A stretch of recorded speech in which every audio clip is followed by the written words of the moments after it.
Harry and Meghan have hit the headlines once again after it was revealed that Oprah will be doing a tell-all interview with the royal couple, which will be aired on the 7th of March. Janet, if you were to interview them, what would you ask them? Well, thank you, Denise. That's so much confidence. Well, it's not the kind of interview that I do, because I don't normally do interviews from the bended knee position. Oh, CBE, Janet Street Porter. Yes, well, I took my CBE from the Queen, who is still a resident in this country, the last time I looked. But I think what we've got to ask ourselves is, what do Harry and Meghan, why are they doing this interview anyway? Because, you know, we know they want privacy, but over the last few months, they've set up a series of companies, they've done business deals, they're establishing charitable foundations, so they need the interview to promote what they're doing and to publicise it. But I don't think for 1 minute that Oprah Winfrey is going to ask them anything that hasn't been agreed in advance. Well, that's like any interview that any personality No, there used to be television, but I'm so old, there used to be television where people on a live show like this would ask outrageous questions that you didn't know were coming.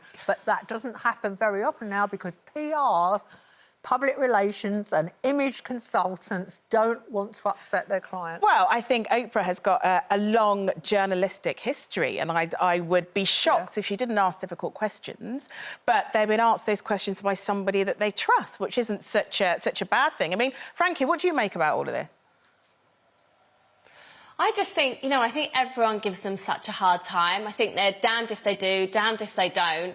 And I think, why not choose someone that you trust? And I think this is their whole thing, is that I think they're happy to put things out there because they know the position they're in, but they want to control what everyone knows. And I don't think there's anything wrong with that. And I think the fact that they stepped away from the royal family is actually really brave, and they're kind of showing younger people that if you're in a situation where you're unhappy, you can get out no matter how hard that is. And I think that's a really good message to send. And I just think, you know, I quite like them. I think they're given a hard time.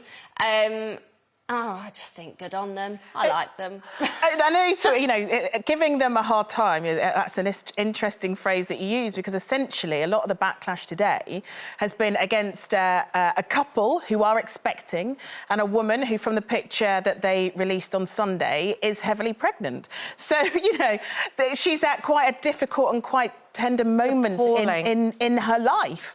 You know, as any of us who have been pregnant, it's a difficult time, let alone if you've previously miscarried. And I think we also have to be aware of that, don't we, Denise? I have never been so passionately in support of two people that I have never met before. But I am absolutely horrified by the vilification of these two people. And I think that if people just chose to look a little bit deeper into Meghan Markle's background, they may be surprised by what they see. From a very young age, her mother, it must be horrendous for her to see the things that are said about her daughter. You know, she was actually championing supporting women and women of colour from a very, very, very young age. Before she even met Prince Harry, before he was a twinkle in her eye, she was actually on the humanitarian stage. She was a global ambassador, I don't want to get this right, a global ambassador for World Vision. She has always been a champion of women's rights. She actually spoke on behalf of the United Nations on International Women's Day. She has done so much for vulnerable children the world over. And I think we have lost somebody that could have been a credit to this country. And from the minute she stepped into the royal family, this started. And I've said this before many moons ago on this show, but just a comparison of some of the headlines. In comparison to Kate Middleton. Pregnant Kate tenderly cradles her bump. Exactly the same photo. Why can't Meghan stop touching her bump? It's embarrassing. Kate and Will set up companies to protect their brand, just like the Beckhams, good on them. Meghan and Harry, disgraceful, a right royal cash-in. It goes on and on and on. The girl didn't stand a chance. Now, we all saw what happened to Diana. We know what a massive champion Prince Harry is for mental health. Nobody can say a word against what that man does. If they want to, it was like they owe money for fraud. Frogmore House. OK, well, they're earning their own money now. They've paid it back. Like Frankie said, they're damned if they do, damned if they don't. And the point being is that they are earning their own money. Of course, they're going to go to Oprah Winfrey. If they've signed a deal with Netflix, good on them, because I'm sure that the programming that they make will be for the good of everybody. But do you think they can still be patrons of charities in this country if they're resident in California? That is up to the charities themselves if they still want them to be. I question whether you can have the same impact from the other side of the Atlantic to British charities. Well, then you must ask the charities if they still want them to be a patron, because I would imagine that they would never want to give up the patronage of Meghan and Harry simply because they live in another country. Exactly. I'm sure if they didn't want them to be patrons anymore, they'd step down from them. You don't suddenly start becoming an uncharitable person just because you decide to No, but I'm talking about countries. the relevance of getting a message across to people in this country who might be living in very difficult and different circumstances. They have always lived in very different circumstances.